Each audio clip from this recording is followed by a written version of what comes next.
Assalamualaikum warahmatullahi wabarakatuh. Alhamdulillahilladzi hadana li hadza wa ma kunna linahtadiya laula an hadanallah. Asyhadu an la ilaha illallah wa asyhadu anna Muhammadan abduhu wa rasuluhu la nabiyya ba'da amma ba'.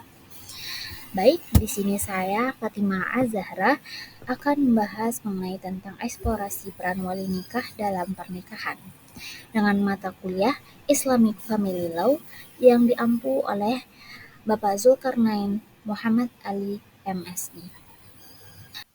Salah satu kasus terkait tema wali nikah dalam pernikahan adalah ketika ada konflik atau ketidaksetujuan antara calon pengantin dan wali nikah.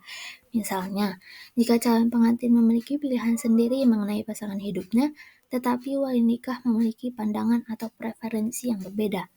Konflik semacam ini bisa memunculkan pertanyaan tentang sejauh mana keterlibatan wali nikah dalam keputusan pernikahan. Selain itu, ada kasus di mana peran wali nikah dipertanyakan karena munculnya isu-isu seperti pemaksaan pernikahan, tekanan sosial, atau ketidaksetujuan terhadap pilihan pasangan hidup. Nah, maka dari presentasi ini saya dapat mencakup analisis terhadap peraturan dan norma-norma yang mengatur peran wali nikah dalam pernikahan, serta bagaimana implementasinya di masyarakat. Dengan mengangkat kasus-kasus tersebut, presentasi ini bisa menjadi sarana untuk memahami dinamika pernikahan dengan fokus pada peran wali nikah, serta merangsang pemikiran dan diskusi mengenai kebijakan pernikahan dan hak individu dalam konteks budaya dan agama tertentu. Baik, di sini saya akan mulai dengan definisi pernikahan. Kata nikah berasal dari bahasa Arab yaitu al-jam'u yang artinya bertemu atau berkumpul.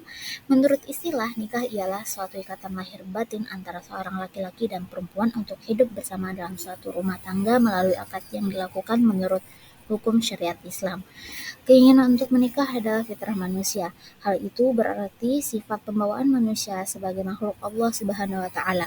Setiap manusia yang sudah dewasa dan sehat jasmani rohaninya pasti membutuhkan teman hidup yang berlainan jenis. Dalam sabdanya Rasulullah SAW bersabda, An Abdullah bin Mas'ud radhiyallahu anhu qala lana Rasulullah sallallahu alaihi wasallam ya ma'syarasy syababi man istata'a minkumul ba'ata falyatazawwaju fa innahu aghadu lil basari wa ahsanu lil farji wa man lam yastati' fa alayhi bisawmi fa innahu lahu wijaa rawahu Bukhari Muslim. Nah, di sini juga terdapat saksi nikah yang sah untuk menjadi saksi dalam pernikahan. Saksi harus benar-benar adil. Rasulullah SAW bersabda, La nikaha illa wali wa syahidiyyu adli. Rawahul Ahmad. Yang artinya, tidak sah nikah seseorang melainkan dengan wali dan 2 orang saksi yang muakkadah atau adil. Hadis riwayat Ahmad. Setelah selesai akad nikah biasanya diadakan walimah, yaitu pesta pernikahan. Adapun syarat-syarat menjadi saksi di sini adalah beragama Islam, berakal, baligh, adil, minimal 2 orang, dan yang terakhir laki-laki yang merdeka. Selanjutnya terdapat undang-undang mengenai saksi nikah. Terdapat pada pasal 51 ayat 1 dan pasal 26 ayat 1. Pada pasal 51 ayat 1 dikatakan, wali dapat ditunjuk oleh salah satu orang tua yang menjalankan kekuasaan orang tua sebelum ia meninggal, dengan surat wasiat atau dengan lisan di hadapan 2 orang saksi. Yang kedua, pasal 26 ayat 1. Perkawinan yang dilangsungkan di muka pegawai pencatat perkawinan yang tidak berwenang, wali nikah yang tidak sah atau yang dilangsungkan tanpa dihadiri oleh 2 orang saksi dapat dimintakan pembatalannya oleh para keluarga dalam garis keturunan lurus ke atas dari suami atau istri, jaksa dan suami atau istri. Maka saksi yang sah harus mengikuti ketentuan-ketentuan yang telah ditentukan sesuai syariah yang sudah diatur dalam Islam. Selanjutnya mengenai tentang mahram. Menurut pengertian bahasa, mahram berarti yang diharamkan. Menurut istilah dalam ilmu fikih, mahram adalah wanita yang haram dinikahi. Penyebab wanita yang haram dinikahi ada 4 macam, yaitu wanita yang haram dinikahi karena keturunan. Yang kedua, wanita yang haram dinikahi karena hubungan sesusuan. Yang ketiga, wanita yang haram dinikahi karena perkawinan. Yang keempat, wanita yang haram dinikahi karena mempunyai pertalian muhrim dengan istri. Selanjutnya kita akan membahas mengenai tentang peran wali nikah sesuai dengan tema utama kita. Dalam Islam, peran wali nikah sangat penting dalam proses pernikahan. Wali nikah adalah wali atau penjaga yang bertanggung jawab atas nikah seorang wanita. Ada beberapa poin penting mengenai tentang keterlibatan wali nikah dalam keputusan pernikahan di Islam. Yang pertama, persetujuan calon pengantin. Wali nikah memiliki hak untuk memberikan persetujuan atau menolak lamaran pernikahan atas nama wanita yang diwakilinya. Yang kedua, meskipun pendapatan dan keinginan calon pengantin perempuan dihargai, persetujuan wali nikah dianggap penting. Yang kedua, perlindungan kepentingan perempuan. Peran wali nikah di sini bertujuan untuk melindungi kepentingan dan hak-hak perempuan dan memastikan bahwa pernikahan terjadi dengan pertimbangan yang cermat. Yang ketiga, wali nikah dalam syariat Islam. Syariat Islam menetapkan beberapa kriteria untuk seorang menjadi wali nikah seperti ayah, kakek, saudara laki-laki, dan seterusnya, sesuai dengan urutan hubungan keluarga. Konsultasi dan nasihat. Wali nikah diharapkan memberikan nasihat dan bimbingan kepada calon pengantin.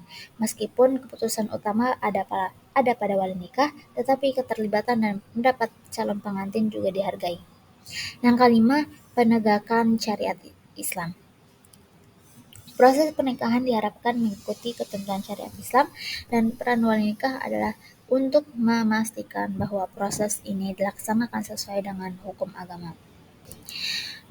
Dalam prakteknya, keterlibatan wali nikah dapat bervariasi tergantung pada interpretasi dan praktik di berbagai komunitas dan mazhab Islam.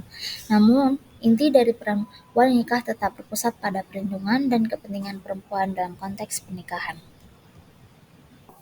Wali nikah. Wali nikah secara umum diartikan sebagai orang yang berhak menikahkan anak perempuan dengan seorang laki-laki yang menjadi pilihannya. Wali nikah terbagi menjadi dua, yaitu ada wali nasab dan wali hakim. Wali nasab adalah wali yang mempunyai pertalian darah dengan mempelai wanita yang akan dinikahkan. Sedangkan wali hakim, seorang kepala negara yang beragama Islam. Di Indonesia seperti dilimpahkan kepada Menteri Agama, kemudian Menteri Agama mengangkat pembantunya untuk bertindak sebagai wali hakim, yaitu kepala kantor urusan agama Islam yang berada di setiap kecamatan. Selanjutnya ada macam-macam dari wali nasib. Wali nasab. Wali nasab terbagi menjadi 9 bagian, yaitu yang pertama ada ayah kandung, sedangkan ayah tiri tidak sah menjadi wali. Kemudian yang kedua kakek, ayah dari ayah mempelai perempuan, dan seterusnya ke atas. Yang ketiga saudara laki-laki sekandung. Yang keempat saudara laki-laki seayah. Yang kelima anak laki-laki dari saudara laki-laki sekandung. Yang keenam anak laki-laki dari saudara laki-laki seayah. Yang ketujuh saudara laki-laki ayah yang seayah dengan ayah. Yang kedelapan anak laki-laki dari saudara laki-laki ayah yang sekandung dengan ayah. Yang ke-9, anak laki-laki dari saudara laki-laki ayah yang seayah dengan ayah. Selanjutnya pembagian dari wali hakim. Wali hakim digunakan ketika mempelai wanita tidak mempunyai wali yang dapat menikahkannya dengan laki-laki pilihannya. Nah, terdapat bagian-bagian dari wali hakim. Pertama, wali nasab benar-benar tidak ada. Kemudian yang kedua, wali yang lebih dekat atau akrab tidak memenuhi syarat, dan wali yang lebih jauh atau abad tidak ada. Kemudian yang ketiga, wali akrab berpergian jauh dan tidak memberi kuasa kepada wali nasab urutan berikutnya untuk bertindak sebagai wali nikah. Yang keempat, wali nasab sedang berikhram haji atau umrah. Yang kelima, wali nasab menolak bertindak sebagai wali nikah. Selanjutnya, wali yang lebih dekat masuk penjara sehingga tidak dapat bertindak sebagai wali nikah. Selanjutnya ada wali yang lebih dekat hilang sehingga tidak diketahui tempat tinggalnya. Selanjutnya wali nikah.